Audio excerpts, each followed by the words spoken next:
Today guys, I'm going to cook you a special Humba recipe.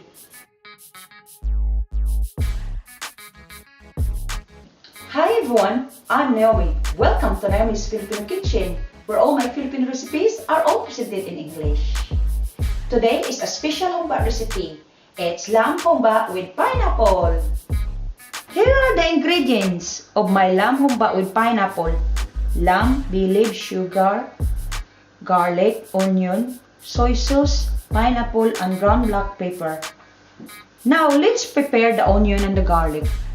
Wait until the end of this video for a sneaky peek of some of my other recipes. Let's peel and chop the onion.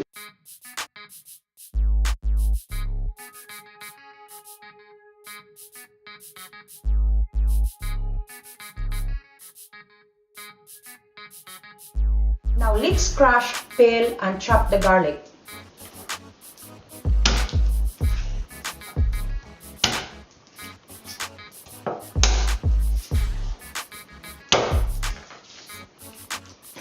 Now stop peeling. It's easy to peel this way. See guys, once you crush them, it peels so quickly.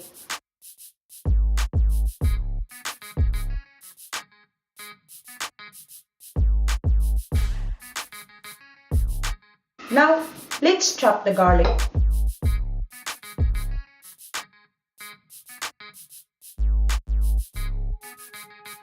Now that's ready. In a cold pot, add all the ingredients. Lamb first. I'm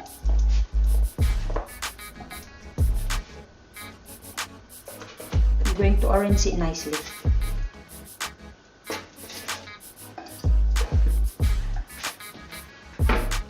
Then the garlic, onion, then your sugar, bay leaves, soy sauce, and the pineapple and the pineapple juice. Okay guys, juice first. Then we put all the pineapple there.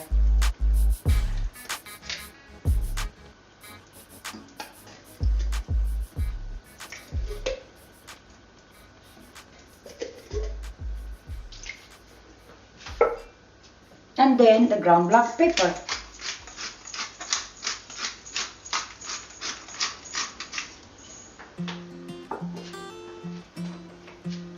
Mix it up.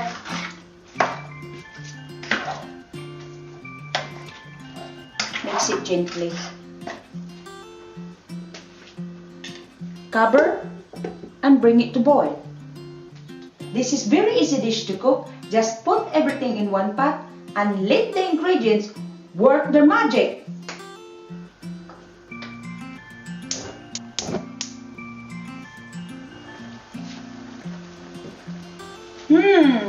This humba smells absolutely gorgeous.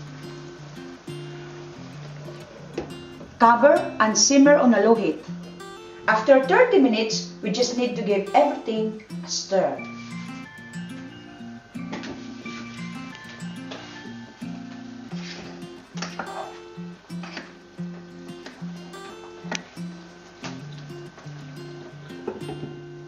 Cover and simmer for another final 15 minutes. After 45 minutes of total cooking time, your lamb humba with pineapple is now ready to serve and enjoy.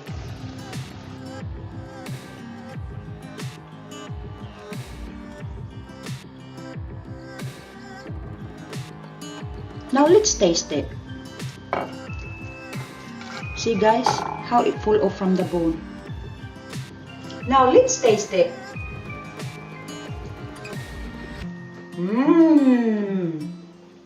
Tender and juicy. Guys, the beauty of slow cooking is that your meat will always be tender and juicy.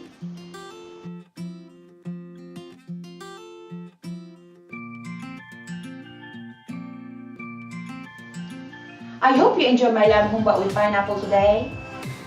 And if you like it, then like it. And if you love it, please subscribe. Thanks for watching. See you soon.